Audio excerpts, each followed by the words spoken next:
Hey creative friends, welcome to my channel, and here we are. It is Pantry Cooking for Two Tuesday, and I am going to show you what I'm making. Now this recipe I've kind of cut in half because it's Pantry Cooking for Two, and I think it's still going to leave some leftovers.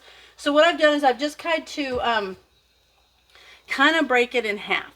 If you want more than this, just double what I'm doing here. So what this is cabbage, because tonight we're going to have some pork chops, and I thought this would be really, really good with it. And from my pantry, I grabbed a can of the cream of chicken soup and some of my fried onions that I love to have. Now, if you don't have this, if you don't have the fried onions, a thing you can do is some people use Ritz crackers. I've used just regular saltine crackers. I just don't have any right now. Crush them up so they're nicely crushed. Mix them with a little bit of butter, just a little bit, to give them that little crumbly top. But I don't have any of that, so I'm going to be using my crispy fried onions.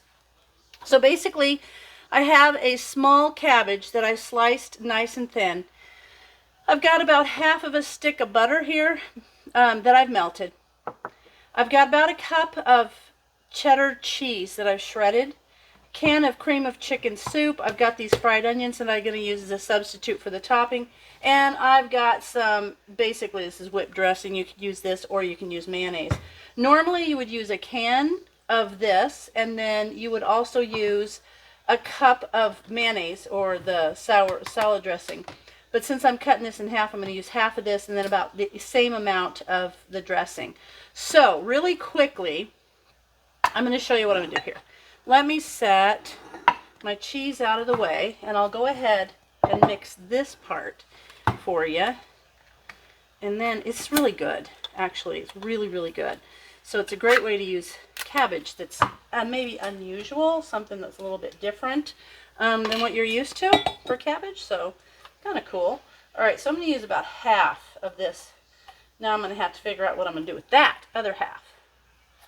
There we go.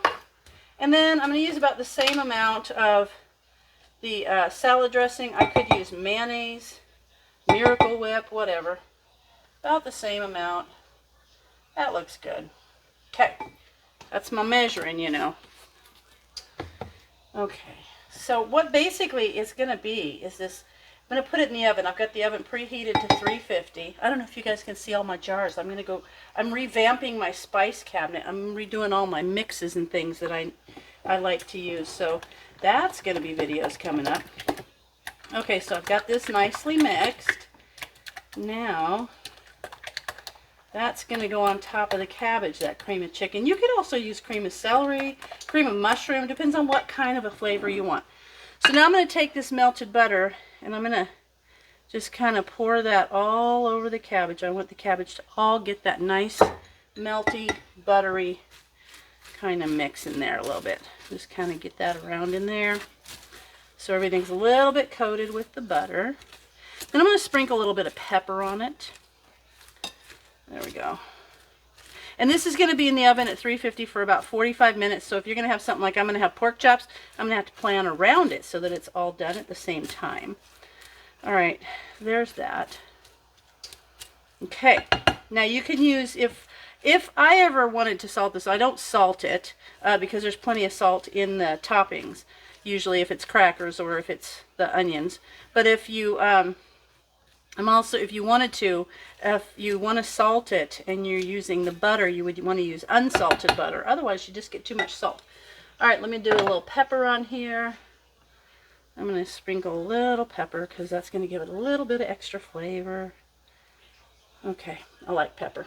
All right, so I've got that done. Now I'm going to take the soup mixture and I'm just going to kind of dollop it across the top in little dollops, because then I'm going to spread it across the top.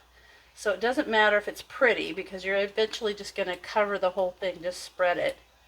Just kind of want it easy because it's on top of the cabbage. If you go to spread it, it will pull the cabbage around. So kind of spread it out. Dollop it on there in a nice way. Okay, that's good. Okay. And now tuck all the edges in there. And now I'm going to take this and just kind of spread it over the cabbage. And as that cooks, it's just going to kind of mix with the juices, and it's going to mix all down in there. And it's going to be so good. And if you got little bits of butter or pepper that you think, oh, there's a lot of pepper right there, it's okay, because it's going to mix in with that soup as it melts and just kind of work its way through the cabbage. Okay. Tuck that little corner in. There you go. I like to try to get the edges. Now you could do this in a big 9x13 with a bigger cabbage and just double everything if you want. But this is Pantry Cooking for 2 Tuesday. So I'm not going to do that. Okay. And now the cheese and the onions. Or crackers and butter.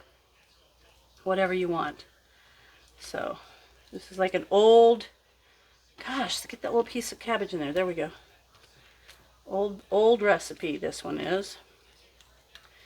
It's called creamy cabbage casserole. You could put sour cream with your cream of chicken soup if you wanted to as well. Alright, I think that's good. Nicely covered. Okay. Alright, there we have it. Okay, now I'm going to get a container to mix the cheese and topping around with. Yeah, I've got all my jars. I went and picked up the jars that I don't like to use when I'm canning because they take up weird space in my canning. Like that one is a weird size. And these are a weird size. So I took all these out. I don't know if you guys can see.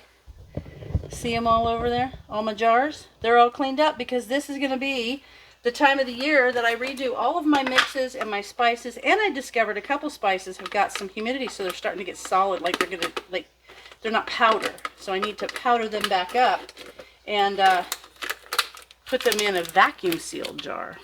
That's going to help out. Okay, so these, now I've got my cheese and some of the onions. I'm just going to kind of mix in about equal amounts. And now mix that up. Perfect. Now there. Well, this is really, really good with the crackers too.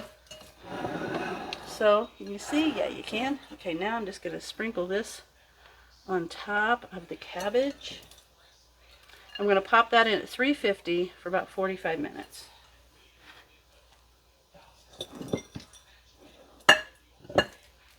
Okay. Now, if you don't have these crispy fried onions, you slice an onion and lay across the top before you put the soup mixture on. And then it just kind of, oh, it's so good. Alright, so there we have the creamy cheesy cabbage casserole. Alright. All on there nice. So now that goes in the oven for 45 minutes, and I'll bring you back when it's time to come out. Alright, here we are. I took it out of the oven. I've got my pork chops that I did on the broiler, but I'm going to see how it baked down, it cooked down, and then it's just so cheesy and creamy, so I'm going to serve that up. I'm excited. Broiled pork chops and creamy cheesy cabbage casserole. So good. I think I might do a little slice of bread and butter as well. But there you have it. A delicious, creamy, look at that, so good. Do you see? So good. Yeah, I think I'll do a little bit of bread and butter with it.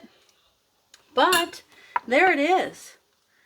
Cheesy, creamy cabbage casserole. And I hope you guys give it a try. If you do, let me know how you like it. And as always, thanks for watching, and I'll see you in my next video.